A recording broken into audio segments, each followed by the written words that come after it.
오늘 읽은 봉독한 말씀을 가지고 의를 이루기 위하여라는 제목으로 함께 은혜를 나누도록 하겠습니다. 한번 따라해 보시기 바랍니다. 의를 이루기 위하여. 앞에 꽃꽂이 예쁘죠, 여러분? 작년에 우리 장숙란 권사님이 지난주부터 또 어저께 또 오셔갖고 또 꽃도 이렇게 만지시고 했습니다.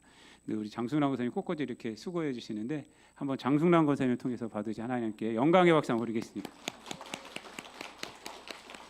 딱 들어오니까 백합 향기가 확 나더라고요. 뭐라는 거예요?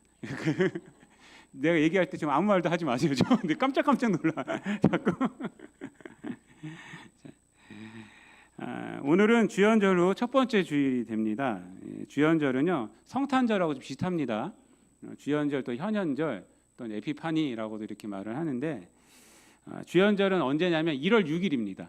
1월 6일. 그래서 이제 성탄절은 예수님이 태어나신 것에 초점을 맞추는 것이 성탄절이고 주연절은 예수님이 이 땅에 성육신하신 것에 초점을 맞추는 거예요. 그게 조금 이제 핀트가 다릅니다. 그런데 동방정교에서는 이것을 그냥 성탄절을 12월 25일로 따로 안 지키고 1월 6일 현연절, 주연절을 크리스마스라고 이렇게 부르기도 해요. 그래서 해외 토픽 같은 데 보면은 뭐 저쪽 그리스나 이런 데서는 1월 6일을 성탄절로 지키는 것이 이렇게 해외 토픽으로 나오기도 합니다. 여러분 좀 상식으로 좀 알고 계세요. 저긴 이단이니까 저렇게 지키지 이것이 아니라 그들은 크리스마스나 12월 25일을 그렇게 지키지 않고 현연절을 그냥 성탄절로 지키는 겁니다. 그래서 이제 이 현연절 주간은 7주간이에요. 7주간으로 7번을 지키는데 이 에피파니 이 주연절은 그래서 예수님의 탄생은 이제 크리스마스 때 하니까 예수님의 세례 받으심, 또 예수님께서 변화산에서 영광 받으심, 예수님께서 우리와 함께 하심 이런 것들로 이제 말씀이 거의 이루어져 있고요. 그리고 이 현연절이 끝나고 나면 어떤 절기로 넘어가요? 예수님의 생애 중에서 가장 중요한 사순절로 넘어가는 거예요. 그래서 이제 마지막 고난 받으신 그 사순절로 넘어가고 사순절이 끝나면 이제 부활절로 넘어가고 이렇게 교회력이 이렇게 됩니다. 이렇게 진행이 됩니다. 그래서 주연절은 1월 6일이에요. 그날이 뭐 주일이든 평일이든 그날이 주연절이에요. 1월 6일이 주연절이고 그리고 이번에 11일이니까 그 후 첫 번째 주일이 되는 것입니다. 이 첫 번째 주일은 다른 이름이 또 있어요. 예수님의 세례주일, 또 수세주일이라고도 불리기도 합니다. 왜 그러냐면 말씀이 예수님이 세례 받으신 말씀이 됩니다. 복음서 말씀이 항상 예수님이 세례 받으신 것이 이제 말씀이 주어지고 있습니다. 그래서 수세주일 또 세례 받으신 주일이라고 얘기를 합니다. 오늘 본문 우리가 마태복음 3장 13절부터 17절까지를 읽었는데 예수님께서 세례 받으시는 내용이잖아요. 그런데 예수님께서 세례 받으셨다는 것은요, 우리가 세례를 받으니까 그냥 뭐 그런가 보다 넘어가는데 사실 굉장히 이상한 거예요. 굉장히 이상한 겁니다.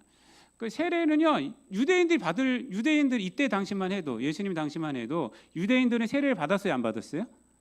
세례 받을 필요가 없어요. 그들은 할례를 받잖아요. 할례 난지 8일 만에 할례를 받아요. 김창옥 씨인가 뭐 TV에서 보니까 어떤 유대인 남자랑 결혼했는지 한국인이 아기가 태어나니까 이 아버지가 할례를 시켜야 된다고 그게 엄청 싸웠다고 그러더라고요. 애를 왜 8일 만에 할례를 시키냐. 굉장히 아프거든요. 근데 뭐 시키는 것도 괜찮긴 한데 사실은 뭐 저는 몰랐는데 그 자세한 건 몰랐는데 여기다가 이제 포도주를 이렇게 바르고 뭐 그렇게 한다고 그래요. 그리고 랍비가 와서 정통적인 유대인들은 랍비가 와서 할례를 시키고 그 피를 랍비가 다 빨아갖고 뱉는다 그러더라고요. 뱉고 이런 절차가 있다고 그러더라고요. 저는 잘 모르겠는데 그렇게 얘기를 해요. 하여튼 할례를 받는 거지 세례는 받지 않아요. 유대인은 태어나면서 하나님의 선택받은 민족이기 때문에 이방인들이 유대교를 입교할 때 그때 세례 비슷한 걸 받았어요. 그런 것이 좀 그런 의식이 있었고 요한의 세례는요 또 다릅니다. 요한의 세례는 어떤 입교 세례가 아니에요. 그렇죠? 요한의 세례는 무슨 세례죠? 회개의 세례예요. 회개의 세례. 그 유대인들도 받았어요. 요한의 메시지가 워낙 강하기 때문에 회개하라 하고 죄를 콱콱 찌르기 때문에 거기에 양심의 가책을 누리고 신앙의 가책을 느낀 사람들이 요한에게 와서 세례를 받고 침례를 받고 다시 나는 하나님 잘 믿겠습니다 라고 결단하는 것이 요한의 세례였어요. 그러니까 예수님은 입교 세례 받을 필요도 없고요. 또 요한의 세례를 받을 필요가 있어요, 없어요? 없어요. 죄가 없으신 분이잖아요. 없어요. 그럼에도 불구하고 세례를 받았다는 겁니다. 그 의미가 뭔가, 왜 받으셨는가, 그것을 오늘은 보면서 우리가 한번 은혜를 나누려고 합니다. 오늘 본문은 어떻게 시작하냐면요, 예수님께서 요한에게 세례를 받으시려고 이 갈릴리로부터 요단강까지 가는 것으로 시작이 됩니다. 예수님은 갈릴리에서도 어디에 사셨죠? 나사렛에 살으셨습니다. 갈릴리로부터 요단까지, 저는 그냥 이거 볼 때 그런가 보다 했는데, 사실 설교 준비를 하면서 제가 문득 거리가 얼마나 되는가 생각을 해봤어요. 100km예요. 100km. 직선 거리를 한 80km라고 그러더라고요. 근데 뭐 거리를 직선으로 못 가잖아요. 꾸불꾸불 하니까 100km예요. 그러니까 성인 남자가 걸어질 때 사흘길이라고 합니다. 3일을 꼬박 걸어야지 겨우 갈 수 있는 길이 바로 요단강이에요. 그러니까 갈릴리 나사렛부터 요단강까지가. 그러니까 3일 길을 가신 거예요. 여러분, 예수님의 사역은 어디서부터 시작했습니까? 갈릴리에서 시작했어요. 그래서 4장 말미에 보면, 4장에 가면은, 마태복음 4장에 가면은 시험 받으신 것이 나오고 그 사역 시작하는 것이 갈릴리임을 나와요. 그래서 갈릴리에 대한 얘기가 이제 4장 마지막에 얘기를 하고 있습니다. 그러니까 사역을 다시 갈릴리 하기 위해서 다시 돌아오셔야 되는 거예요. 그러니까 200km를 왔다 갔다 해야 되는 거죠. 200km를 100km 갔다가 100km 다시 와야 되는 거예요. 사역을 시작하시기 위해서 다시 와야 되는 거예요. 왜 그렇게 하셨을까? 왜 그렇게 하셨을까? 그럼에도 불구하고 가신 거예요. 요단강부터 시작한 것도 아니고 다른 지역에서부터 사역을 시작한 것도 아니고 다시 돌아와야 하는데 굳이 그 거리를 가신 것입니다. 꼭 세례를 받지 않아도 그냥 시작하셔도 되는 건데, 갈릴리에서, 그럼에도 불구하고 가셨다는 것입니다. 여기에는 큰 의미가 있습니다. 그것은 예수님은 그냥 사역을 딱 시작하는 것이 아니라, 사역의 출발을 자신에게 두신 것이 아니라 누구에게 두고 있느냐? 세례 요한에게 두셨다는 거예요.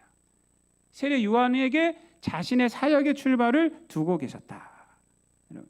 그래서 공생의 시작을 세례 요한에게 두셨다는 것은 어떤 의미냐면요, 그 사역의 연속선상에 예수님의 그 공생애를 세례 요한의 사역의 연속선상으로 두셨다는 겁니다.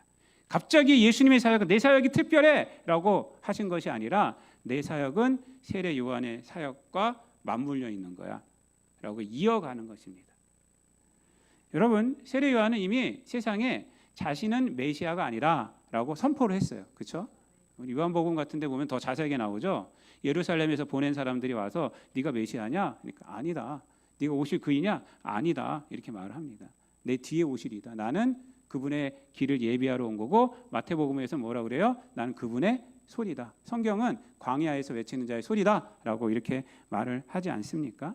그러니까 성경은 세례 요한을 광야에서 외친 자의 소리라 말을 했고, 세례 요한은 자기 자신이 그런 역할을 감당하는 자임을 알고 있었습니다. 여러분, 예수께서 요단강으로 가신 이유는 뭐냐면, 세례 요한에게 가신 이유는 뭐냐면 바로 그 소리의 실체가 되시기 때문에 가신 거예요. 즉, 예수님이 요단강으로 가신 것은 세례 요한의 사역을 인정해 주시는 거예요. 인정해 주시는 거예요. 그 나아가서 세례 요한의 사역은 세례 요한만의 사역이 아닙니다. 그렇죠? 메시아가 오리라 한 것은 세례 요한만 말한 것이 아니죠. 구약에서도 얘기한 겁니다. 구약의 모든 선지자들이 얘기를 했고, 구약의 흐름 속에 언약이 있습니다. 언약. 메시아를 보내주겠다라는, 너를 구원하겠다라는 언약이 있습니다. 그 언약이 바로 세례 요한이 되는 거예요. 그래서 요단강으로 가신 것은 뭐냐면 구약의 예언자들의 사역을 완성하여 주는 겁니다. 그것을 연결시켜서 예수님은 사역을 출발하시는 거예요. 예수님은 하나님의 아들이시지만 구약과 연관되어 있는 분이시고, 세례 요한의 사역을 통해서 오시는 분이에요. 그러니까 이것은 뭐냐면 예수님은 이들을 무시하지 않았다라는 거예요. 오히려 이들을 출발점으로 삼고 있다. 이게 중요합니다. 여러분, 인생의 삶 또한 마찬가지입니다. 우리들은 늘 내가 잘나서 여기는 것 같은 그런 생각을 가져요. 그렇게 살아가면 큰 착오가 됩니다. 그러면 세상 사람은 다 무시가 돼버리는 겁니다. 여러분, 제가 여기 있는 것이요. 여기 있는 것이 그냥 내가 잘나서 여기 있지라고 생각하면은 그거는 교만한 거죠. 예? 여러분들이 있어서 그런 것이고 교회가 여기 있어서 그런 것이고 우리 명예 목사님, 원로 목사님 있어서 그런 것이고 그렇죠? 그 전에 또 복음을 전한 분들이 있어서 내가 여기 있는 것입니다. 여러분들도 마찬가지입니다. 우리가 시작할 수 있는 것은 이전에 타인의 준비와 노력과 희생이 있었기 때문에 그래요. 그것을 알아야 돼요. 그래서 우리가 그것을 존중할 줄을 알아야 합니다. 우리 인생의 시작점을 항상 어디에 둬야 되느냐? 나에게 두면 안 돼요. 준비하는 사람들이 있었구나. 내가 인식하지 못했기 때문에 그럴 뿐이지 준비한 사람들이 있는 것이고 나를 여기까지 인도한 사람이 있는 것이다 라는 것이에요. 그분이 누구예요? 사실은 가장 근본적으로 하나님이시죠. 가장 근본적으로 하나님이 성령님이시고 뿐만 아니라 이 세상 사람들이 있는 것입니다. 제가 자동차 운전을 잘해요. 제가 언젠가도 이 말씀 드린 것 같은데 제가 전도사 때도 운전을 진짜 잘했어요. 그래갖고 우리 택시 운전하시는 집사님들이 내가 운전하면 우리 전도사 운전 잘한다고 그리고 권사님들이 제 차만 타려고 그랬어요. 권사님들이 제가 거의 벤츠처럼 몰거든요. 어떤 차를 갖고 와도 내 손에만 들어오면 벤츠 같아요. 우리 아들이 한 소리예요. 아들한테 인정, 다른 건 인정 못 받아도 운전 실력은 인정받아요. 우리 아버지는 무슨 차를 몰아도 벤츠 같다고. 저는 이렇게 안전하게 모는 방법을 제가 스스로 터득을 해요. 그래서 내가 운전 되게 잘하는 줄 알았어요. 어느 날 깨달은 게 있습니다. 그래서 내가 운전도 못하지는 않지만 제가 이렇게 할 수 있는 이유는 뭐냐면 다른 사람들이 나를 봐주기 때문이구나. 여러분 제가 껴들 때 내가 잘 껴들지라고 생각하면 안 됩니다. 여러분 뒤에 있는 사람이 브레이크를 밟아주지라고 생각해야 돼요. 제가 언젠가 이렇게 껴드는데 뒤에서 안 비켜주는 거예요. 그래갖고 뭐 어쩔 수 못 껴주고 그 뒤에서 껴들었어요. 이런 하고 이제 이게 숫자들이 막 나오기 시작했는데 그 다음에 제가 생각해 보니까 어떤 사람이 껴들려 갈 때 내가 탁 브레이크를 밟아줬거든요. 껴들어라. 그때 깨달은 거예요. 나처럼 누군가가 브레이크를 밟아주니까 내가 그 자리로 갈 수 있구나. 이 생각이 그때 딱 들더라고요. 그래서 내가 운전을 잘하는 것이 아니라 다른 사람들이 양보해 주는 거구나. 이걸 깨달았어요. 제가 늘 그렇게 생각하셔야 합니다. 언젠가도 이런 시 제가 말씀드린 것 같은데 어떤 엄마가 아기들 말을 가르치는데 아기들이 말을 뭐부터 하죠? 엄마부터 해요. 그렇죠? 엄마 그러는데 전부 다 엄마라고 그러는 거야. 나갔더니 돌 보고도 엄마, 저거 보고 하늘 보고도 엄마, 뭐 다른 아저씨 보고도 엄마 이러는 거예요. 그래서 아니야, 엄마는 나 하나란다. 저분은 아저씨고 저분은 돌이고. 그러다가 이 시인이 깨달았다는 거예요. 그렇구나. 참, 너를 키우는 것이 나뿐이냐? 이 세상 모든 것들이 너를 키우지. 돌도 너를 키우고 태양도 너를 키우고 다른 사람도 너를 키우고 그렇지. 그렇게 쓴 시가 있어요. 시 제목은 제가 까먹었는데 그리고 쓴 시예요. 그게 그렇지. 그게 다 너희 엄마지. 그러니까 네가 하는 말이 맞다. 이렇게 쓴 시입니다. 그것이. 여러분 나를 이 세상에 있게 한 존재를 우리가 출발선으로 삼아야 합니다. 내가 아니에요. 내가. 우리 부모님 또 스승 우리 교우들 또 신앙적으로 봤을 때 교회 신앙의 출발은 또 어디입니까? 항상 예수 그리스도 하나님.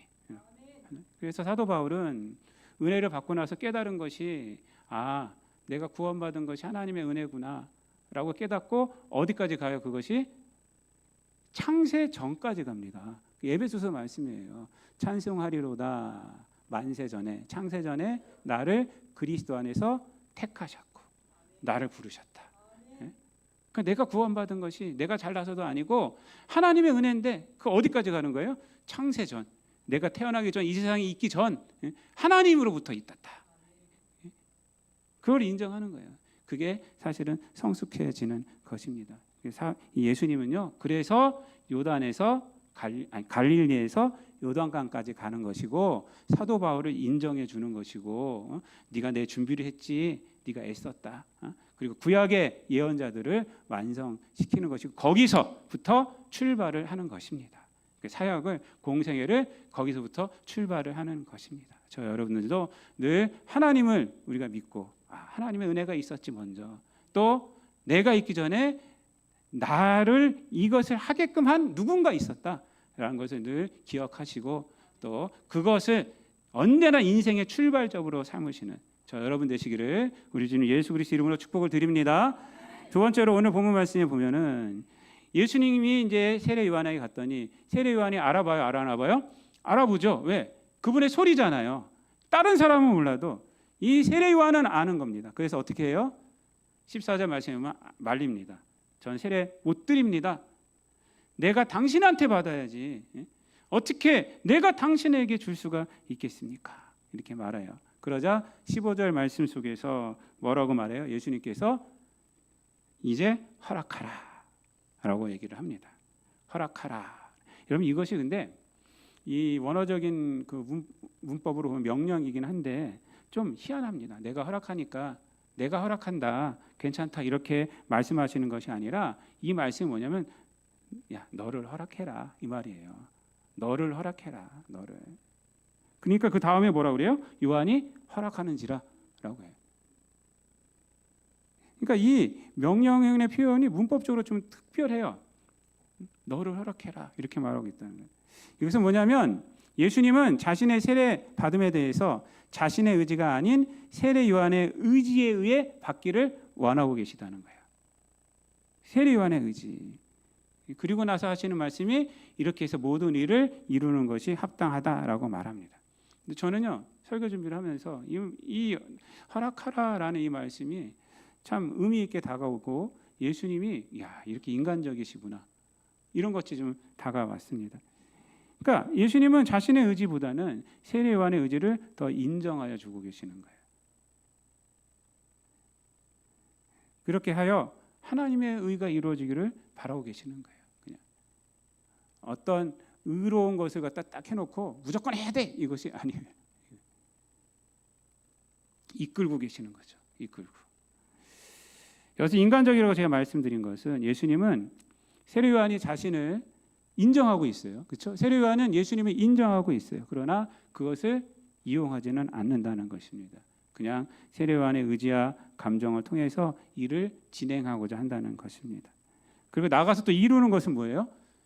예수 그리스도의 의가 아니라 하나님의 의를 이루어야 된다라고 얘기를 하고 있어요. 그래서 어디에도 예수 그리스도 자신의 만족을 위한 자신의 기쁨을 위한 것은 없다는 것입니다. 오직 하나님의 의, 하나님의 뜻만이 이루어지기를 원하는 것입니다. 이것은 예수님의 사역이 세상에 드러내는 것이 뭐냐면 어떤 자기 자신의 의를 드러내는 것이 아니라 하나님의 뜻을 드러내는 사역임을 우리에게 말씀해 주고 있습니다. 이것은 뭐냐면 한마디로 아름다운 것이라고 하는 거예요. 미라고 하는 겁니다. 미. 그러니까 학문적으로 미학이라는 것이 있어요. 미학. 아름다운 것을 추구하는 학문이에요. 여러분 신앙은요 아름다운 것을 만들어내는 것이지 여러분 내가 옳다는 것을 인정하기 위한 뒷받침이 신앙이 아닙니다. 이것을 우리가 늘 알아야 돼요. 여러분 세상이 시끄러운 이유는 의의가 없기 때문이 아니라 모두 의롭다 하기 때문에 시끄러운 것입니다. 세상의 전쟁은 다 옳음이라는 정당성으로 시작합니다. 이번에 미국하고 베네수엘라도 베네수엘라 마두로 대통령 잡아갖고 오지 않았습니까? 그것도 그들 나름대로 의롭다 그러는 거예요. 저는 뭐 그분 잡아온 거 대해서 뭐 정치적으로 말하고 싶지는 않지만 베네수엘라 주권은 뭐예요? 그 나라 주권은 없잖아요 지금. 하여튼 근데 그 뭐냐면 정당성이 있어요. 다 마약을 팔았다. 우리나라를 그 마약을 팔아서 그 마약쟁이다 이러는 거 아닙니까? 그런 정당성들이 다 있어요. 근데 여러분 전쟁이라는 것이요 이런 정당성 갖고 시작하지만 결코 아름다울 수가 없습니다. 러시아가 우크라이나 침공도 다 정당성이 있어요. 자기도 정당성이 있습니다. 근데 결국 사람이 죽고 평화가 깨지고 세상은 혼란으로 갑니다. 의로움이 모든 정당성을 가지고 싸우면 그런 거예요. 성경은 그런 것을 말하는 것이 아닙니다. 성경은 의를 말하는 것이 옳음을 말하는 것이 아니라 진리를 말하는 거예요. 성경은 법을 지키라는 것이 아니라 아름다움을 말하는 거예요. 그리고 진리는 반드시 아름다워야 돼요. 여러분, 따라해 보세요. 진리는 반드시 아름다워야 한다. 이게 중요해요, 여러분. 이게. 부부싸움 할 때도 서로 의롭다고 싸우지 않습니까? 근데 거기서 부부관계는 아름다워야 돼요. 누가 더 의롭냐 이것으로 부부관계가 지속되는 거 압니다. 아름답게 해서 참는 거예요. 참는 거고. 현대신학자 한스 우르스 폴 발타자르라는 분이 계세요. 이분이 1988년에 이제 돌아가셨는데 이분이 이런 말합니다. 진리는 아름다움을 이룰 때 설득력을 잃는다. 이런 얘기예요. 아무리 옳다고 그래도 아름다움을 잃어버리면 설득력이 없어진다는 거예요. 우리 안에서도 교회 안에서도 누가 의롭다고 그래갖고 막 해갖고 싸움이 났어. 근데 아름다움은 없어졌어. 그럼 설득력이 없어진 거예요. 아무리 옳다고 그래도 아름다움을 잃어버리면 그 진리는 설득력이 없어요. 복음이 아름다운 것은요 옳기 때문이 아닙니다. 복음이 아름다운 건 뭐 때문에 그래요? 뭐 때문에 그럽니까, 여러분? 십자가 때문에 그런 거예요. 복음은 옳아요. 근데 그 옳기 때문에 아름다운 것이 아닙니다. 십자가 때문에 아름다운 거예요. 복음이 생명이 있는 것은 옳기 때문이 아니에요. 십자가 때문에 그런 거예요. 여러분, 부활은 옳기 때문에 일어난 것이 아닙니다. 무엇 때문에 일어나요? 십자가에서 일어나는 거예요. 거기서 부활이 일어나는 거예요. 가장 옳으신 분이 십자가에 죽었어요. 그런데 성경은 이것이 가장 옳은 거다 이렇게 말하고 있어요. 여러분, 예수님은 단순히 이 땅에 하나님의 아들이라는 정체성을 세상에 기능적으로 드러내려 오신 분이 아닙니다. 정체성을 드러내려 오신 분이 아니란 거예요.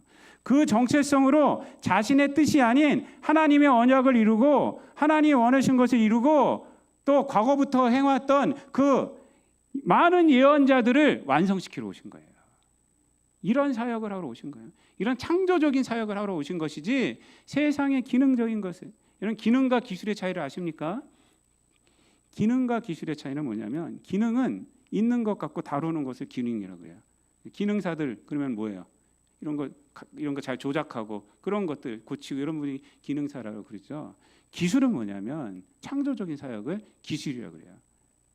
기술은 없는 것을 발명해내거나 발견해내는 것. 이게 기술이에요. 그래서 과학은 기능이에요, 기술이에요? 과학은 기술이라고 그런 거예요. 과학 기능이라고 말하는 사람 없어요. 과학 기술이라고 말하죠. 왜? 과학은 없던 것을 없던 법칙이나 이런 것들을 발견해내거나 그런 걸 만드는.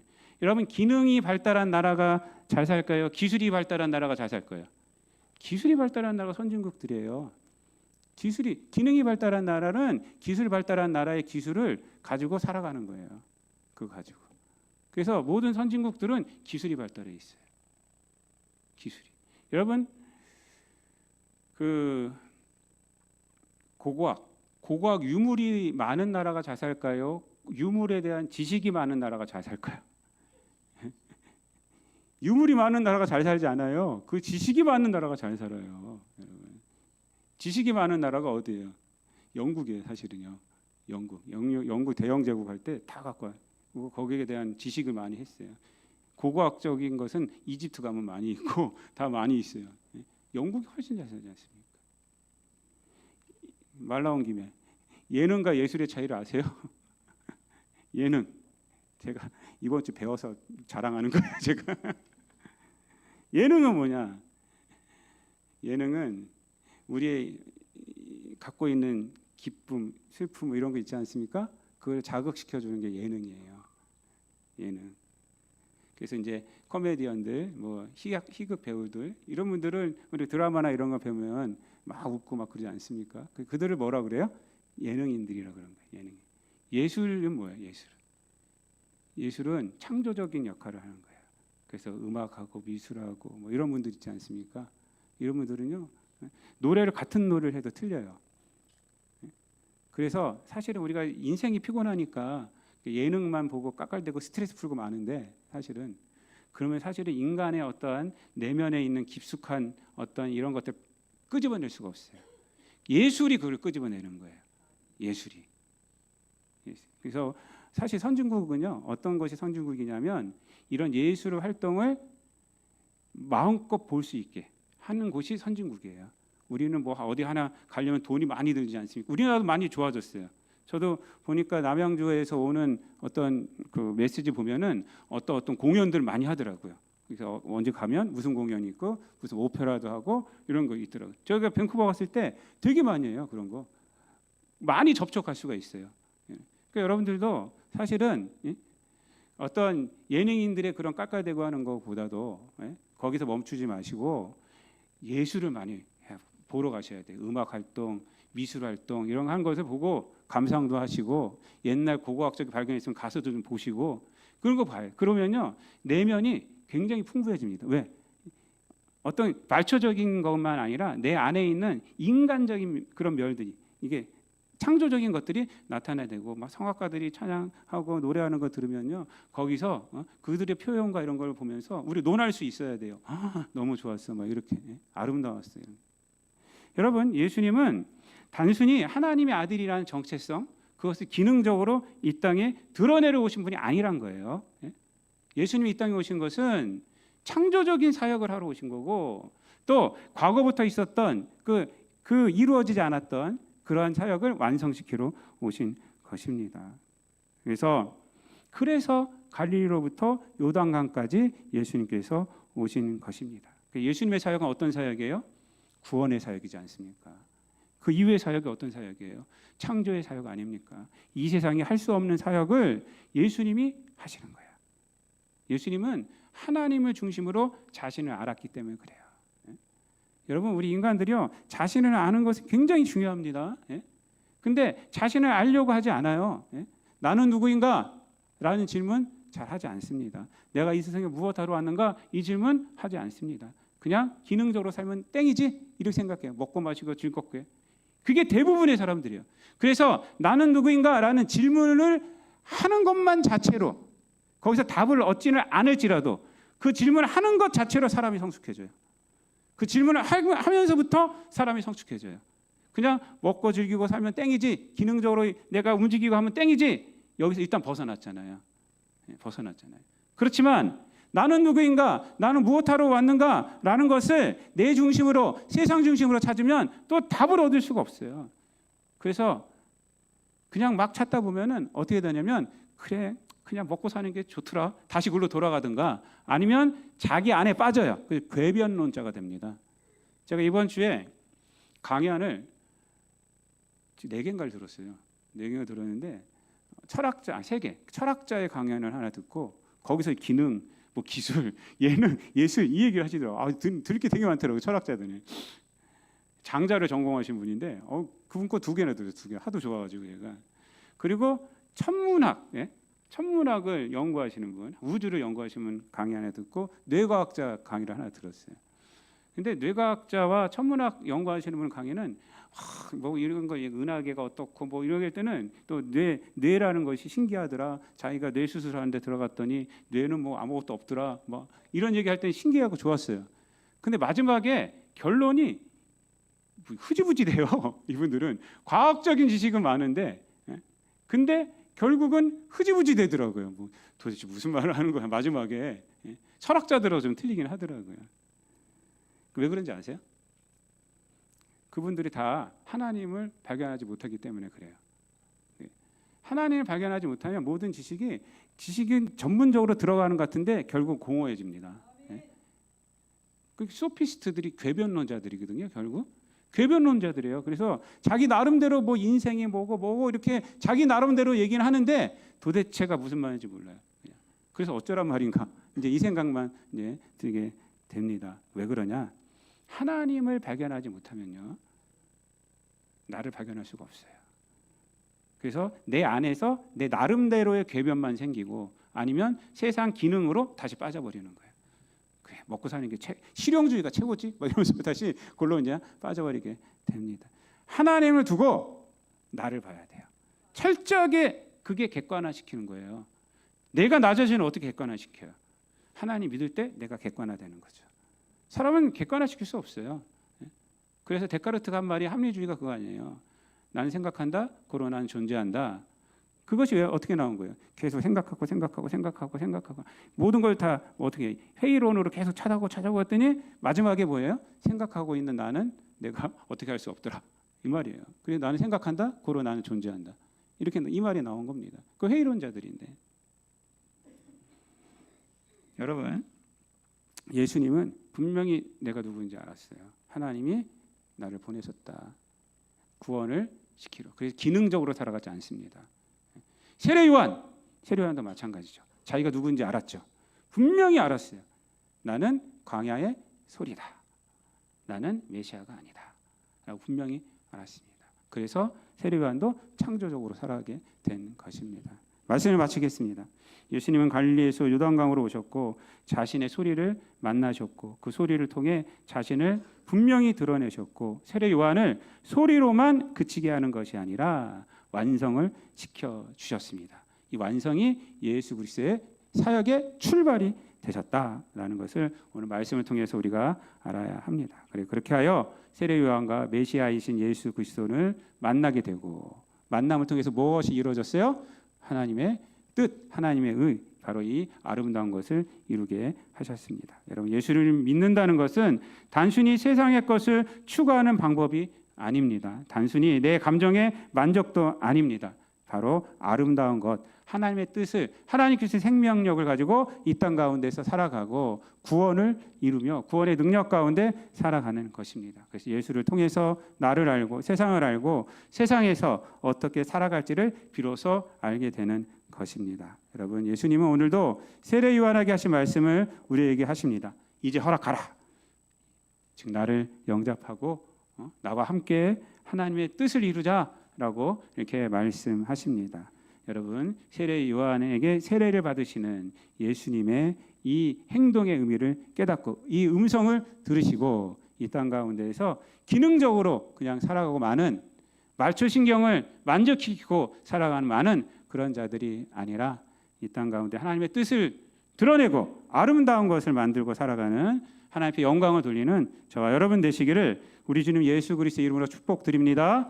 기도하겠습니다. 사랑과 은혜가 풍성하신 하나님 감사를 드립니다. 예수님이 오셔서 죄악 가운데 있던 우리들을 구원하여 주시고 하나님의 영광을 드러내는 존재가 되게 하여 주신 은혜를 감사를 드립니다. 하나님의 뜻을 이루며 살아가는 우리들 되게 도와주시고 우리들의 의로움을 예수 그리스도를 빌어서 나타내는 자들이 아니라 우리가 예수 그리스도의 은혜를 통하여서 하나님의 아름다운 것들을 세상 가운데서 만들어내며 살아가는 우리 모두가 되게 하여 주옵소서. 2026년도가 그래서 하나님의 뜻 가운데 세움받고 우리 성도들이 있는 모든 것들이 하나님의 뜻이 이루어짐으로 아름다운 장소로 변해되고 또한 하나님의 영광이 드러내는 그러한 일들이 될 수 있도록 성령께서 복내려 주옵소서. 감사드리며 예수님의 이름으로 기도드리옵나이다.